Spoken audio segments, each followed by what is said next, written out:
In the recent economic turmoil in Sri Lanka, what can be the recent steps that can be taken by Sri Lanka? If we look onto some of the statistics, we understand that 70% of the population at present is still engaged with agriculture in Sri Lanka, with nearly 40% land, 30% of employment and 18% GDP in terms of agriculture and agricultural related produce. However, if we date back to nearly 2500 years ago, Sri Lanka was known as the Great Barn of East, and King Parakram Bahu was the one under whose rule hydraulic civilization was built, and this hydraulic civilization was an exemplar example of the ways and means through which agriculture prospered in the region of Sri Lanka. Sri Lanka since then was known for its rice cultivation, and the rice was exported to the nearby nations as well.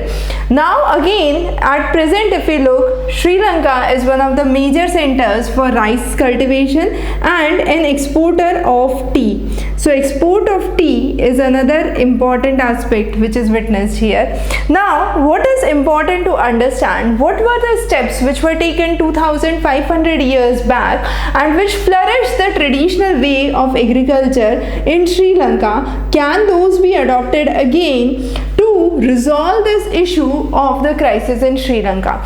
Definitely a lot of steps which were taken during that time, during this time of organic farming that was introduced in Sri Lanka, were in resemblance to the traditional practices. However, one of the interviews have quoted that only 64% of the population was actually not even aware about a proper guidance on how to work forward with the organic cultivation. So probably it was not an issue of going organic, but it was an issue of not going organic systematically. So what were the things that were used in the traditional system? We'll focus on some of those. Chaina was one of the cultivation techniques, as you might have heard, and that was a way of shifting cultivation. The land which was barren was abandoned and put to fire, and the next land was cultivated during that time, and automatically within few months and years the fertility of the land was restored. However, definitely this cannot be practiced because with the rising population we need to have higher production at a faster pace. So what other alternatives could be used? The irrigation practice, which was known as Veva, was another important systematic method. Since the Mahabali river flows through this region and this region is known for ample of water resources, how irrigation systems can be built, and these could be a source of constant supply of water to the region, is again important. The third is, during the recent years we have seen that there has been a lot of dependence on export inputs which are required for agriculture. For example, fertilizers. When the country is facing an economic crisis, definitely getting those export inputs become difficult, and as a result it would have an impact on the agriculture. So to make agriculture self-sustainable is important. What are the common approaches that can be used here? So first is relying definitely on organic produce. So one of the important methodologies which was used in the ancient Sri Lankan techniques was known as Kamatha, and Kamatha was the threshing floor. Now how this threshing floor was built is an interesting study. There is the use of cow dung, clay and ant hills. Together with cow dung, clay and ant hills, the floor is leveled, and with this leveling the floor becomes dust free, and finally the threshing activities can take place there.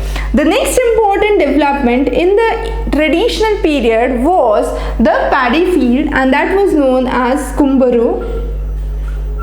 So this kumbara was divided into, or is of two types. We can say it is Goda and Mada. So Goda Kumbaru and Mada Kumbaru. So Goda is where you are dependent on rainfall, and Mada Kumbaru is where there is a permanent source of water or irrigation. So when you have a permanent source of irrigation, then it would be focusing on the irrigation tank technology. However, when it is rain, it is unpredictable. So when it is unpredictable, you need to have alternate methods that could be used. The next important development during this ancient period was the storage. Now this storage was known as the vibisa, and this storage was again unique. It was placed on nearly 4 columns and it was raised above the ground. The surface was again prepared with clay of ant hills, and this place was a little away from the remaining areas of the household, a place which was relatively humidity free. So those were some of the traditional practices that could be incorporated. Now not only this, even the ploughing was important. So nagula was the device which was used for ploughing, and this instrument which was used for ploughing was tied to the oxen, and every time this ploughing was done, the ox was taken into the main mandapam or the tank, and then the cleaning of the ox was done. It's important to note that during the traditional Sri Lankan agricultural practices, there was a high focus on spiritual aspects. There was a high importance to cleanliness, and those were the ways that a pest-free, clean cultivation was obtained. Now, with changing times, definitely rising population pressure, mounting fertilizers have created a problem. Recently, in the field of agriculture, why there was a need for an urgent shift to organic farming. Studies have quoted that the use of fertilizers increased tremendously, and this led to significantly higher levels of cadmium in the soil. With the higher levels of cadmium and cadmium concentration, it caused acute renal failures and cancer problems, and nearly 74% of the population got exposed to non-communicable diseases. So again, what Sri Lanka needs to do in light of all this is focus on alternative ways of organic farming. Definitely could be one of the ways, but alternative ways of agriculture. Now when I say alternative ways of agriculture, it's important to note then that when Sri Lanka opted for organic farming, it was nearly seen that a reduced yield was obtained. Now what happens when my yield is less? My price soar high, and therefore it creates a burden on the common man. However, what we can do here is, with organic farming, if the yield increases, then definitely it would become a sustainable and a viable opportunity. So to help that, participatory management could be one of the approaches, and this participatory management can lead to a sustainable future. Similarly, the Chaina practice that was in the traditional period had Chaina pots, which was considered as a common unit or a community ownership. So this community ownership feeling needs to be revived, and only when community ownership comes in, we can see a drastic change in the yield that can be witnessed.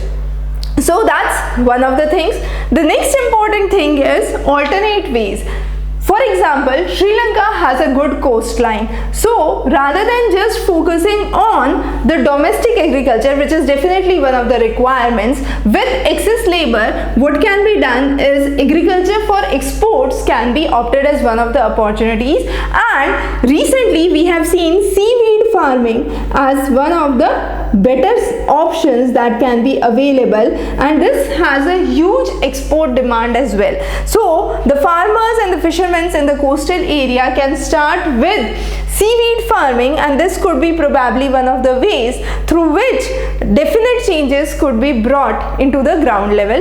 Again, with extreme climatic events, we have seen that the lands which are turning barren, the lands which have turned non-fertile due to higher use of fertilizers, higher water being drained, that land can again be used for agriculture. So we are now talking about cultivation on saline lands or saline farming as one of the important developments. Now definitely all these methods that we are introducing here, saline farming, seaweed farming, are alternative ways, and farmers need to be exposed to this. Proper education, awareness, guideline needs to be given, and citizen awareness, even some infrastructure needs to be there.